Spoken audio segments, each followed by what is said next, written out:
So, did you know that the average student loan debt in the US is more than $1.68 trillion? The average student loan for each person is about 38K.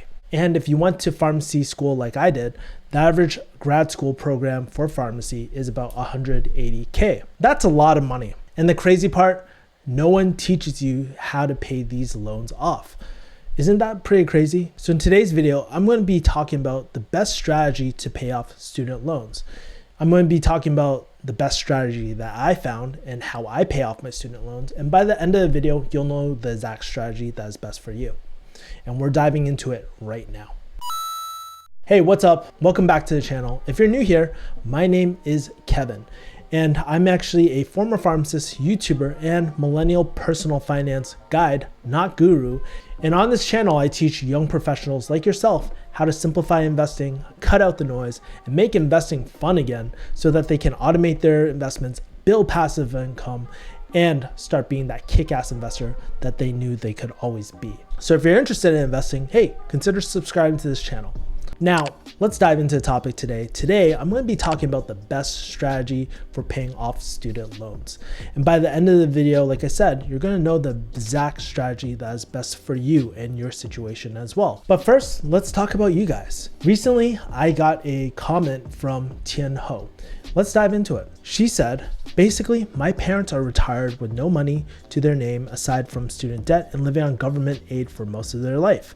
I can't be mad at them because they never received any financial information, education, and struggle to adjusting to living in the US as refugees from the Vietnam War. I'm doing what I can with my part-time job, but it's difficult because I'm a full-time grad student. I guess what I love to know is, what is your game plan after graduating from school? How much did you invest, save, and spend, and went into student loans? I haven't graduated yet, but one of the main things that are on my mind is how badly I want my student debt gone, lol. Thanks. Well, thank you for your comment, Tian Ho. If you guys have questions, make sure to drop them below because I'm going to be starting to answer your questions in my videos. But anyways, maybe this is how you kind of feel. Maybe you're currently in college right now, or you're a recent grad and you're just like thinking, holy crap, this is a lot of money. How am I going to pay everything off? Maybe you're like Tian's family and you're first generation and you come from a family that doesn't really understand money or have any financial literacy. And maybe it's even harder in your situation because, let's face it, money is taboo. You can't really talk about it with your friends, family, without being super sensitive as well.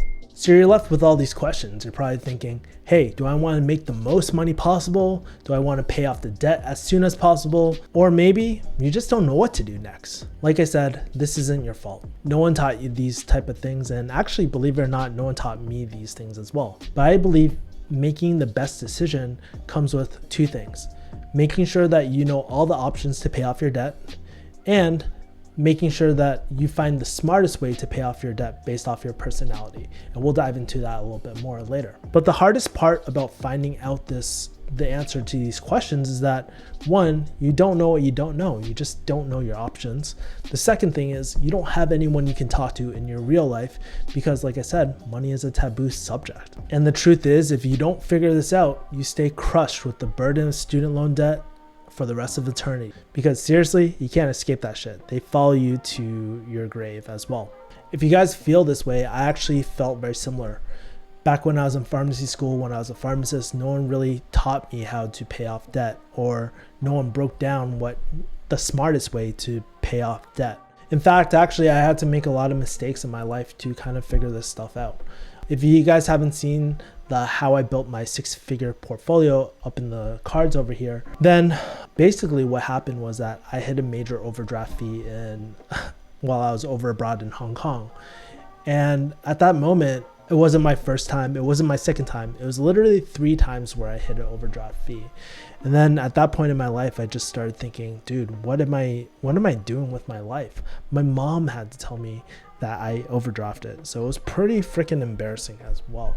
So what I did was I started educating myself financially as well.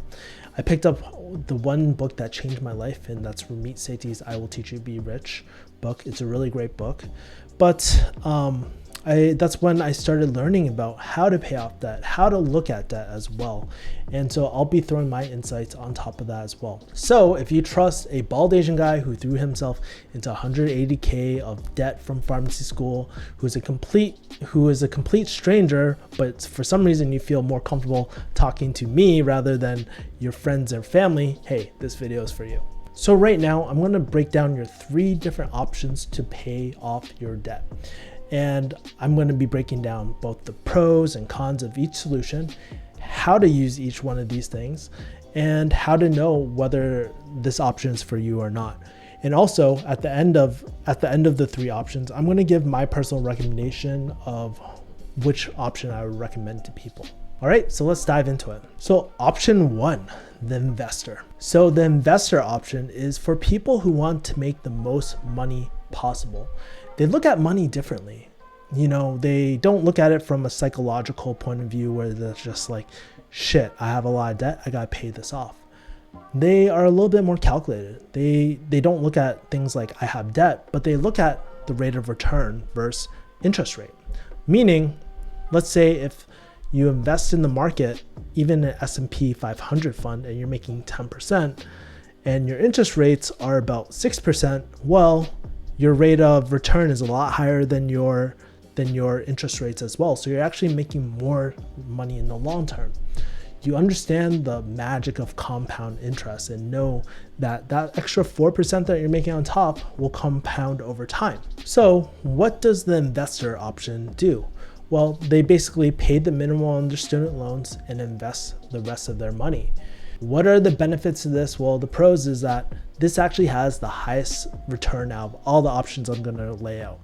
In the end, you will make more money in the long run, assuming that you keep your job or increase your pay year after year as well. But the hard part about it, or the cons, is that it's really uncomfortable for people who can't psychologically deal with the reality that they're in debt.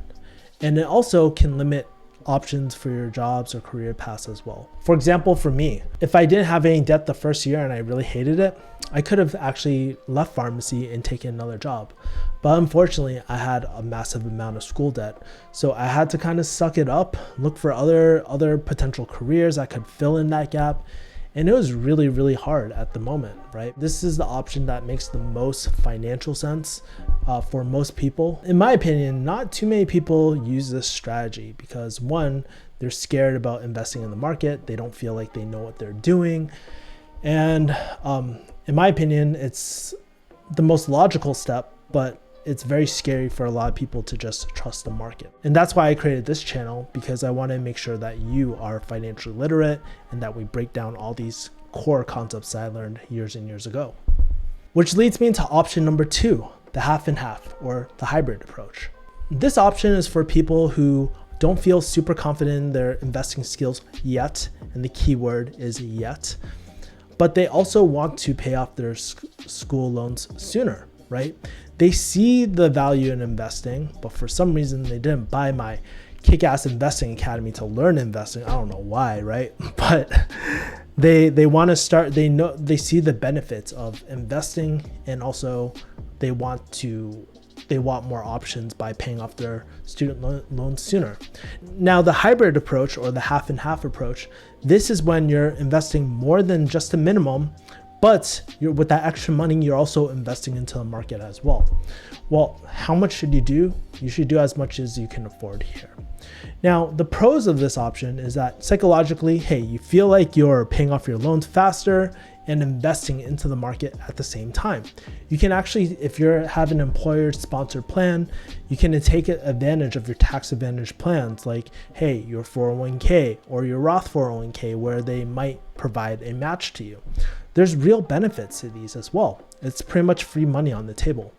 Now, what are some of the downsides? Well, the reality is that you're not making as much money as the investor, and you're not paying off your debt as soon as possible too, but you're still reaping the benefits of things like your employer-sponsored plan as well. So that is option 2, the half and half approach as well.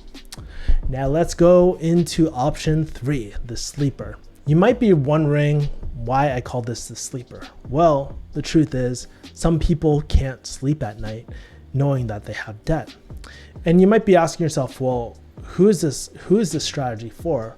Well, chances are you're probably on heavy benzodiazepines. You're on Xanny 2 milligram bars for your panic attacks caused by your student loan debt. Basically, what this means is you can't sleep at night and you worry 24/7 about your debt. Even though you know you might be able to make more money in the market, at the end of the day, you're prioritizing your health, being able to sleep. And that's still very, very important. I would actually argue your mental health is a lot more important than just money, because at the end of the day, what good is money if you're unhappy? Or even worse, seppuku, right? So you might be asking, how does a sleeper invest their money? Well, basically what they do is they invest every single cent into their student loans to pay them off as soon as possible. Some of the pros to this approach is that you can sleep at night knowing that you don't have any debt. And it also opens up a lot of options like career changes, or maybe you want to start a business, just start anew with no debt looming over your head. It allows you to make bigger play decisions because you're not burdened by the stress of debt. Now, what are some of the cons? Well, potentially you're leaving money on the table, but you're also not taking advantage of your employer match or your taxable accounts too. So that's the sleeper. Now, you're probably wondering, what's my personal pick? I'm actually going to give you two recommendations. I'm going to tell you what I did and what option I recommend for majority of people that are watching these type of videos. So for me, when I actually left pharmacy, I picked option number one because on paper, it made the most sense to me.